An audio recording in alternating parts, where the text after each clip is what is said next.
Has anyone ever bought a used car? It was probably beautiful, right? It was probably clean and had low kilometers, and best of all, it was a great price. Super good deal.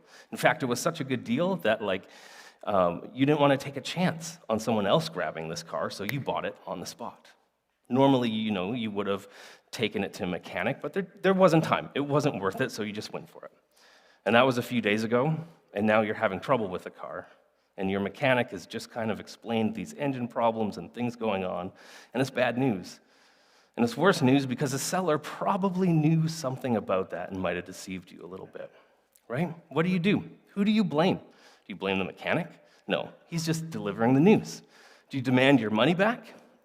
You can try, but chances are that's not going to work out for you, right? Do you mope around complaining that you got taken for a ride?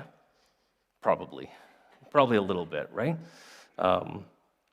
Probably the best adulting reaction that you could do is try and learn something from that experience, from that mistake. This happened to me when I was in college. Sarah and I were just married, and our car died. Died on the side of a highway, kind of died, and was not revivable in any way, shape, or form. And we needed a new one quick. So I went to look for a car, and I was at the car dealership, and I think I was taken for a ride. I know I was. The car, it wasn't that expensive. I was told it was in great shape, and rather than thoughtfully call a friend or even my parents or a mechanic or something, I was like, nope, let's do it. Let's buy it. So we bought it, and huge mistake, right? Tons of problems over the first little while, over the first year, second year, third year, and finally. When I was fed up and had enough, I was ready to get into something newer. I was really excited about it. And I was kind of prepared, right? I did not want to live with those kind of consequences again. So I had a mechanic friend look over the van that I was going to buy, and he's like, yep, good. And I trusted this guy. He's like, it's in good shape. You should be good. And it was so nice to get that vehicle and have something that was reliable and newer and nice, right? But I do think that it's easy for us as humans to rush ahead, right? The pressure is on. We don't want to miss out. The early bird gets the worm, right? And our culture dictates that we go bigger or go better or do more. So rushing ahead when there are little pink flags or red flags or maybe even legit flags that are on fire that we purposely ignore, it happens, right? It happens way more than we care to admit, and it usually catches up with us in some way, shape, or form. Proverbs 15:22 says, plans fail for lack of counsel, but with many advisors they succeed. It's hard to strike that balance of making a decision in a rushed manner or gathering wisdom from others. This morning we're in the middle of our series in Joshua. We're kind of right halfway in the middle of the book, and the series is called Victory in the New. And we're halfway through the second month of a new year. We're in a new building, and I'm still calling it a new building because the radio station I listened to started a year ago, and there's still a new radio station. So still a new building. It's a new season, and maybe you're even newish to Hammond Bay. And if you are, we're excited that you guys are here, and we hope that you find a home and fit in and find people that you connect with here. And before I jump into Joshua, I want to plunk the book of Joshua into the larger context of the Old Testament, right? So God had chosen Abraham's family to be the people of Israel, to be a blessing to everyone, but they got enslaved in Egypt and held there. But God didn't leave his people alone. He was there for them. He used Moses to rescue his people, and he makes this promise, this covenant. And again, this covenant, last time I spoke, I think I talked a lot about covenants. I'm not going to do that this time. Covenant is like a promise that we can count on God keeping. He made this promise, this covenant at Mount Sinai, and then he leads them through the wilderness for a decent amount of time. They finally make this big camp outside of the Promised Land, and the Promised Land was this land that was promised to them. This new place, this new opportunity with resources, their home is going to be theirs. It's good. They're excited about this. They've been waiting for this. And Moses told them to obey God's commands so that they can be an example and show all the people what God is like. And the book of Joshua starts right after Moses dies. Joshua rises up to lead Israel into that land, to to enter the promised land. And so far in this series, we've heard how Joshua leads Israel into the promised land. He's kind of called like this new Moses. He reminds people of keeping the Ten Commandments. Then he sends some spies into the land, and we meet Rahab, who has this really unique and cool encounter with God and like changes her ways and starts following him. And other people do as well. Joshua leads them across a river, and they meet this like angel of the Lord, right? And he asks them this like pretty impressive question. He's like, "Are you on our side or our enemy's side?" He's not sure. And the angel responds, "Neither," which is like an important thing to note. It's curious, right? Neither. You would expect an angel of the Lord to be on the children of Israel's side. Theologian Tim Mackey says, "This is a sign that shows us, the readers, we are not reading about Israel versus the Canaanites, but rather we are seeing God's plan played out, and Israel will play the role of spectators and supporters." And I think that it's something that I would add to it is that we have those choices to make every day. How are we going to support God's plan? And then in the book, it brings us to the first two major battles, right? You have the Battle of Jericho, where Israel learns to trust God and trust God's faithfulness and wait on him even when they feel like they've waited for so long, they need to wait a little bit further. And that God delivers his people. And then following that, you have the Battle of Ai, which Christian just talked to us about last week. And remember, they were defeated because Achan kind of sneakily took some of the plunder that was used, that was there and was supposed to belong only to God. And it was only after like humble repentance that Achan's wrongdoings, like understanding what was going on and repenting for what he did, and then Israel gains victory. And our takeaway from that is that Israel, to inherit this land, needs to continue to follow God's commands. And that's where we pick up our story today, right? The children of Israel, they're finally in the promised land. They have these first two battles under their belt, and they have this like worship service where they're feeling pretty good. I feel like they're on this almost like spiritual high, right? And they're taking a quick breather in between events. And it kind of calls back to like Deuteronomy 6, where Moses is speaking to the people of Israel. They're just about ready to go into the promised land. And Moses says, remember God brought you out of there, talking about Egypt, brought you out of oppression, so that you can go into there, talking about the promised land.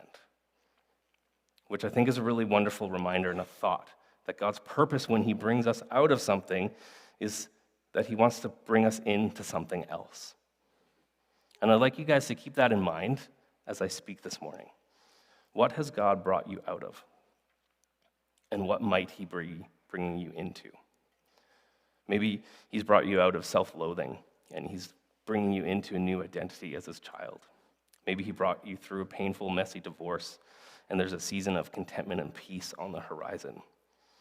Maybe it's already been a really long winter, and January has bled into February, and God is about to bring you into a glorious spring in the next couple months. I know I'm waiting for spring very much, and this weather is teasing. But God kept his promises, right? He kept his promise. He brought Israel into that promised land.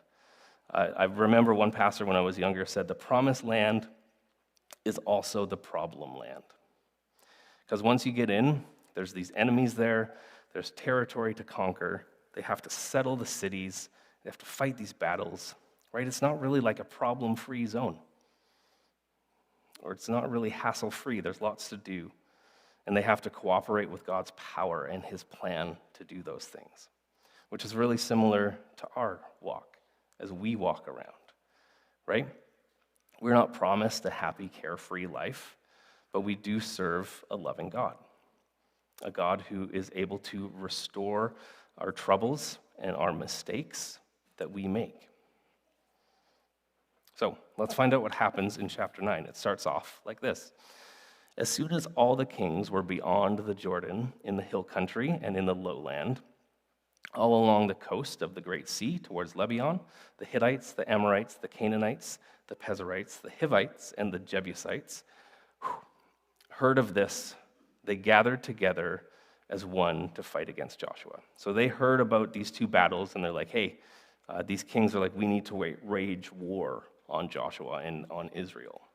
But this chapter isn't about them, right? It's about this cunning ruse that was pulled off by a southern city of Gibeon.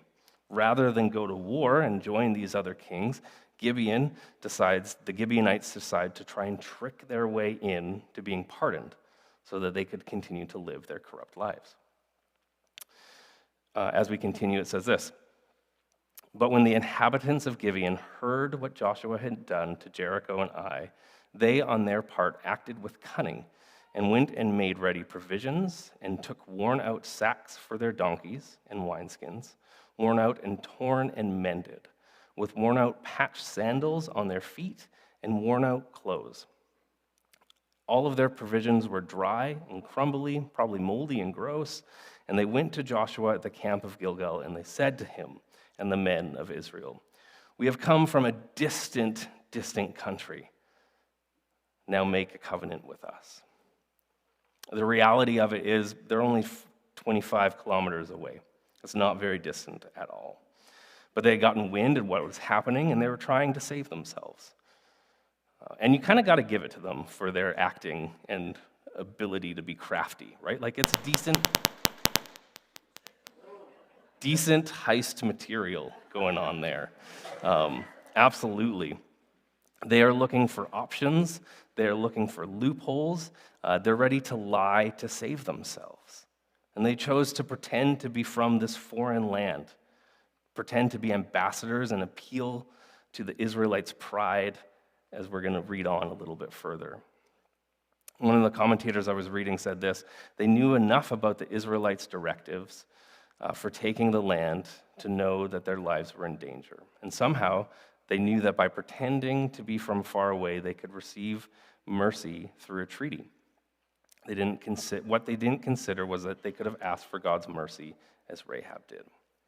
I love this reminder of Rahab, right? Because Rahab was just a few chapters ago, and we learn about how she encountered God and changed her ways and turned to God.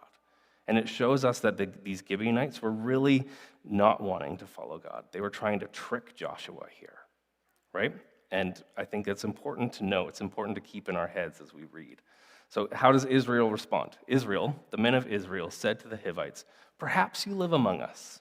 Then how can we make a covenant with you?" So they kind of think about it. They're like, "Oh, you guys might live close. How do we know this?" And the Gibeonites said to Joshua, "We are your servants."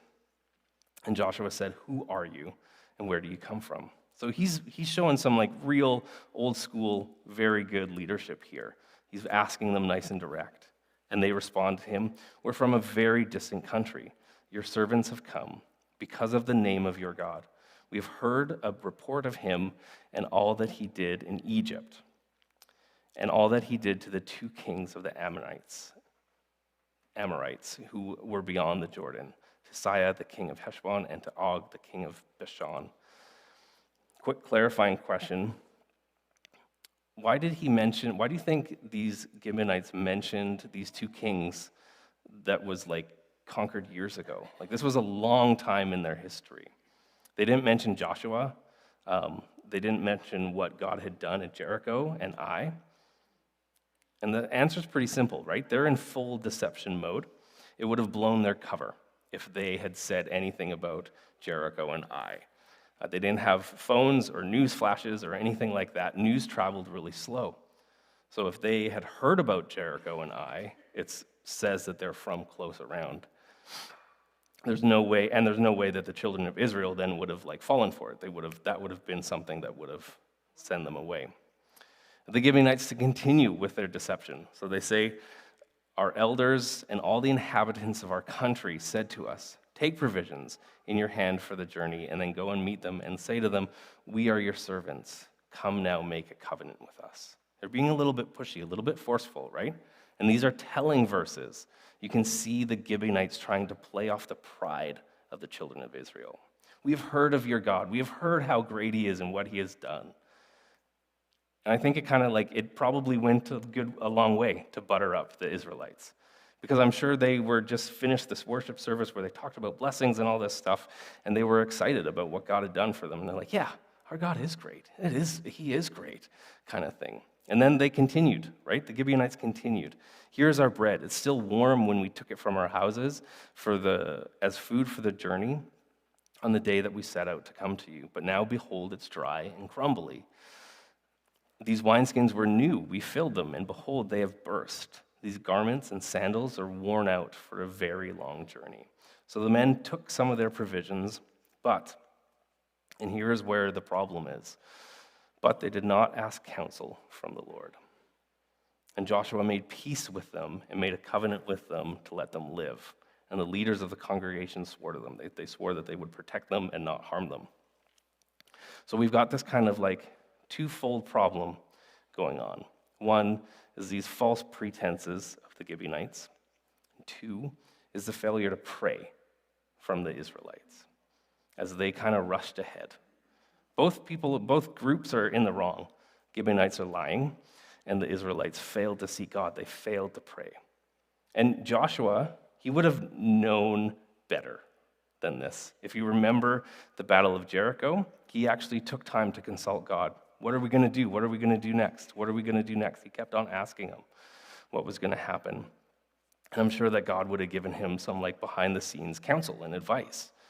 But they didn't ask. They took this logical approach, which makes sense, because sometimes logic is very nice and very easy to take, that approach to take. A commentator said this: they did the human thing, but not the divine thing. They did the earthly thing, but not the heavenly thing.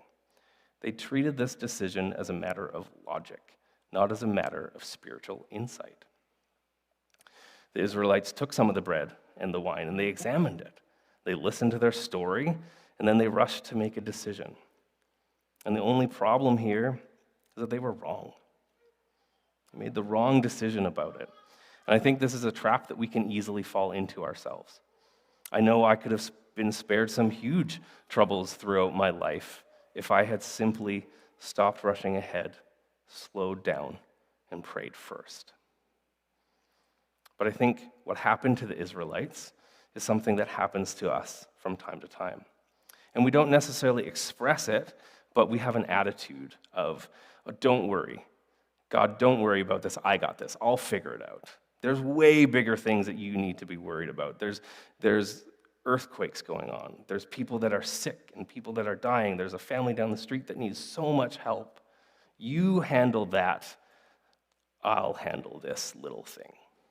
And we end up just not asking them. I love that Jerson used Proverbs 3:6 today because I was going to ask you if anyone knew it. We're doing a quick memory verse lesson, so you guys had a preview here. And something we've been doing in Sunday school is memory work with the class, one of the classes that I teach. And I'm so impressed with how quick those kids pick up things and learn it. So Proverbs 3, 5, and 6. You can say it with me if you know it. Trust in the Lord with all your heart. Lean not on your own understanding. In all your ways acknowledge him, and he will direct your path. Most of us know this. If you don't know it, that's totally okay. But some of us are familiar with that. However, it's the in all our ways part that I think we're not always great at. We don't always get that. If I were to be honest and rewrite this for myself, it would be like, well, in a lot of my ways. Or maybe some of my ways I'll acknowledge the Lord.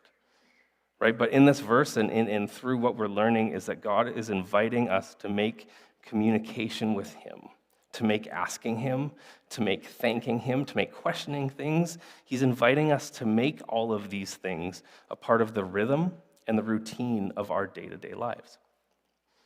And he's doing that so that we can be better prepared when we're faced with decisions, when we're faced with problems or red flags in our life.